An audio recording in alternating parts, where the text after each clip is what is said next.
এই ভিডিওটা দেখতে পাচ্ছেন, আমি আসছি একটা মাঠে, আর এই মাঠটার মালিক হলো মোহাম্মদ হারুন মিয়া, গ্রাম গাজীপুর। আর এটার লোকেশন হলো হরিণখোলা, মানে 7 নম্বর ওয়ার্ড, চৌমনি, মাধবপুর, হবিগঞ্জ। দেখেন আলহামদুলিল্লাহ অনেক বড় একটা মাঠ। এখানে প্রায় 240 শতক জায়গা। উনি বিভিন্ন ধরনের সবজি ফলাইছেন। আর এই সবজি করার ক্ষেত্রে কিন্তু লক্ষ লক্ষ টাকার একটা বার বহন করতে হয় যারা কৃষক আছে। তবে তার পাশাপাশি আমি আরেকটা জিনিস বলি, আমি যেই ভাইটার এখানে আসছি, যে হারুন ভাই, উনি কিন্তু বিগত মনে হয় 30 বছর ধরে এই কৃষিকাজে উনি নিয়োজিত আছেন। আর সবগুলোই উনি যে করতেছেন সবগুলো কিন্তু নিজস্ব অর্থায়নে, আর এখানে উনি কোনো সরকারি অর্থায়নে না। যাই হোক, তারপরে আমি আমার এই বাইকের কাছে জিজ্ঞাসা করবো, ভাই এখানে যে আপনি কৃষি করছেন, এখানে জায়গা সব মিলে কতটুকু হইব?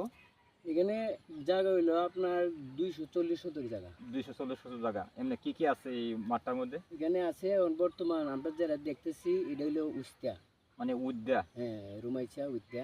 হ্যাঁ। আর ওই উত্তরটি?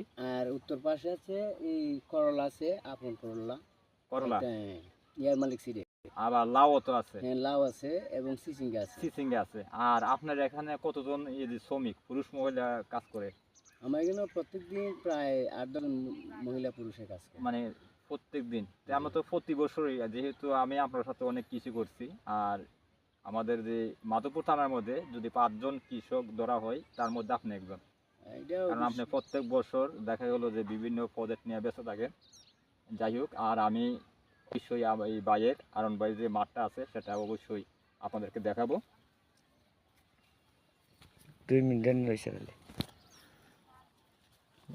যাই হোক, দেখেন আসলে আমি এই যে উপরের এই যে অংশটা সেটা দেখা যাচ্ছে ওনার যে মাঠটা, দেখেন মাঠটা অনেক বড় মাঠ।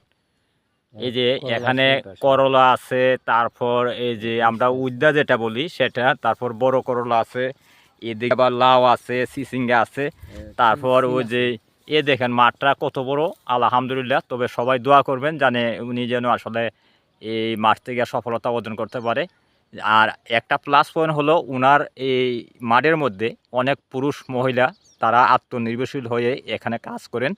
আর এই কাজ করার কারণে আমাদের এলাকার মোটামুটি অনেকটা বেকারত্ব দূর হচ্ছে, যেহেতু এখানে কাজ করতে পারছেন পুরুষ মহিলা। আর উনি একটা জিনিস হলো কি, এখানে কিন্তু কোনো সরকারি অনুদান ওনার না, উনি নিজস্ব অর্থায়নে, আমি যে কথাটা একটু আগেও বলেছিলাম। আর এখানে উনি কাজ করতে গিয়ে আজকে 30 বছর ধরে আমরা দেখতেছি উনি বড় বড় প্রজেক্টগুলো করে। আমি সামনে করলা যেগুলো আছে সেগুলোকে দেখাবো। যাই হোক, এখানে কিন্তু পুরাটাই আপনারা দেখতে পাচ্ছেন, পুরাটা মাঠ কিন্তু আমি দেখাইছি। সবাই ভালো থাকবেন, সুস্থ থাকবেন। আর আমার এই যে বড় প্রজেক্ট এই যে মালিক হারুন ভাই, ওনার জন্য দোয়া করবেন, আমরাও দোয়া করি। আল্লাহ হাফেজ।